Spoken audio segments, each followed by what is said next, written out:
Amateurs de culture, c'est votre segment de l'émission avec notre spécialiste, le très sympathique Kevin Girard. Comment ça va aujourd'hui, Kevin? Ça va bien, ça va très bien. Écoute, on a des beaux événements, Oui, en fait, des belles activités aussi qui font un retour. On pense entre autres aux soirées collectives Trois Règles qui se poursuivent. Explique-nous un peu de quoi il s'agit. Oui, alors ce sont des soirées de création collective qui s'adressent à tout le monde finalement. Oui. Autant à ceux qui étudient en art, les étudiants finalement, autant la population générale, les curieux, les amateurs de culture finalement, qui souhaitent avoir une plateforme de diffusion finalement pour présenter leurs œuvres, donc qu'elles soient en chantier ou qu'elles soient accomplies. Donc, et là, on parle de diverses sphères d'art, parce que oui, c'est de la littérature. Tout à fait, littérature, on parle de sonore, visuel aussi, cinéma. Et vidéo, le cinéma exactement. Donc, il y a vraiment toutes sortes de volets à ces soirées-là. Donc, c'est des soirées de création collective sous contrainte, par contre. Ce qu'il faut savoir,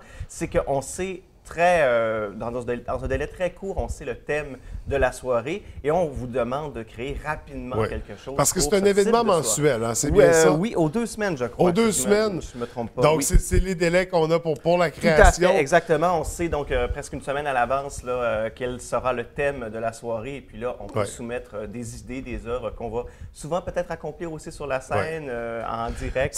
Parce qu'il y a de la performance sur scène, il y a de la diffusion également, parce qu'on parle de musique, de cinéma. Exactement, on peut même le faire en duo aussi si on veut. Il y a façon de le faire, donc de on parle de création aussi. Collective. Voilà, c'est une soirée où tout est permis finalement. Puis les soirées, les créations sous contrainte aussi, ça amène toujours à se dépasser. Tout à fait.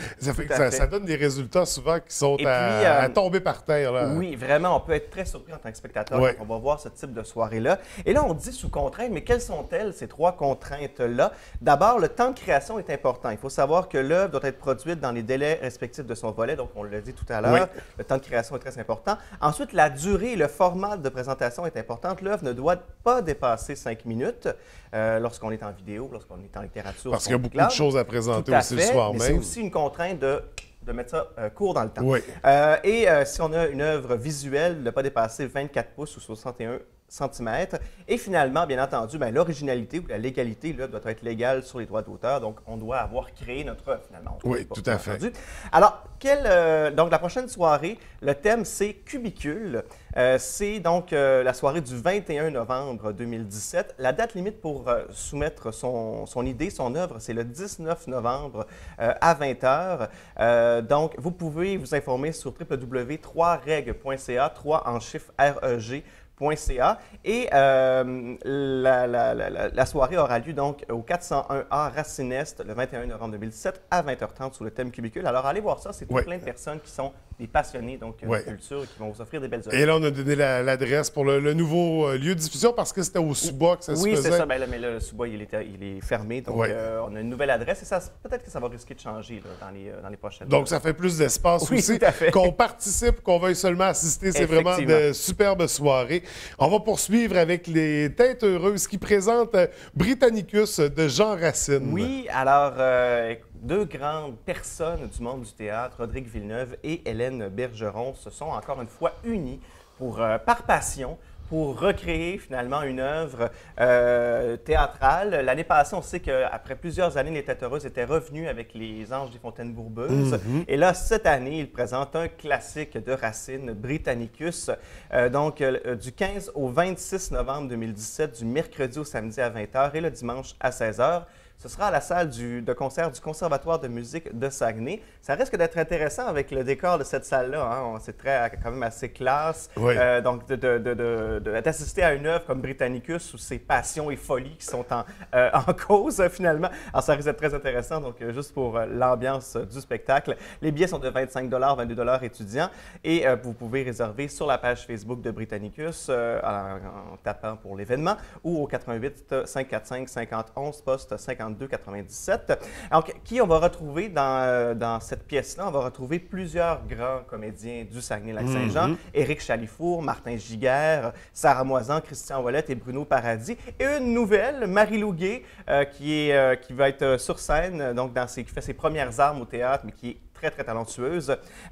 Donc, les lumières sont d'Alexandre Nadeau. Et on dit finalement que dans tous les événements, en ce moment, on sait que Trump est président des États-Unis, où c'est un peu, on retrouve finalement cette folie-là dans les grands hommes, et avec ce qui s'est passé aussi dans les dernières semaines, où la passion peut rendre fou, parfois exacerbée peut rendre fou. Alors, on dit que c'est un thriller mental qui regarde chacun de nous. Allez voir ça finalement. Et c'est en vert, hein? Il ne faut pas oublier, c'est en vert. Ça peut être aussi très intéressant sur le plan stylistique, finalement, oui, de voir comment les acteurs se débrouillent avec des grandes répliques versifiées. Alors là aussi, là, c'est vraiment... allez voir ça, un théâtre de répertoire. Donc, une grande pièce, des grands comédiens, un lieu de diffusion des plus intéressants. C'est ça, on réunit tout ensemble pour donner un cocktail très intéressant. On va poursuivre avec les ballets contemporains du Nord qui seront à la bibliothèque de Chicoutimi. Oui, tout à fait, dans le cadre des midis culturels. Alors, une fois par mois, il y a les midis culturels un mardi. Cette fois-ci, donc, c'est les ballets contemporains du Nord qui vont présenter, j'imagine, un extrait plus adapté, hein, parce qu'en septembre, ils ont présenté leur nouvelle création qui s'appelait Texte-moi, où on parlait donc de l'arrivée des technologies dans nos vies, finalement, comment les technologies prennent possession de nos corps à quelques égards, finalement, surtout dans la jeune génération. Donc, c'est la chorégraphe Marie-Joëlle Hade qui s'est questionnée sur comment les cellulaires, finalement, deviennent la nouvelle extension de notre corps et comment ça se répercute dans notre quotidien et dans nos relations. Alors, allez voir ça à la bibliothèque de Chicoutimi. C'est demain, le mardi 14 novembre, à midi. L'entrée est libre. Vous allez pouvoir rencontrer donc les danseuses qui sont à l'origine de la création. Roxane Bouchard, Émilie Godreau, Gabrielle Savardion et Sarah Vaillancourt-Tremblay, qui ont vraiment fait un travail de maître. Rappelons que les ballets contemporains du Nord, sous l'égide de la directrice de Florence Fourcade, Julie Morin, là, ça permet à de nouveaux talents d'éclore finalement et à de nouveaux talents d'avoir un lieu de diffusion. Donc, c'est très intéressant. Je rappelle la date, le mardi 14 novembre, midi, forme un peu différente. Donc, les ballets contemporains du Nord à midi. Belle activité pour demain. On va terminer ça avec les chics soirées slam poésie qui recommence dès cette semaine. Oui, c'est de plus en plus populaire. Je dis c'est de plus en plus populaire, mais je pense qu'elle est à un niveau de popularité énorme. Le slam qui est de plus en plus présent Tout à fait, ici, parce que très populaire en France. Très populaire au Québec maintenant. C'est vraiment, il y a un réseau de slam partout à travers le Québec, dans différentes régions.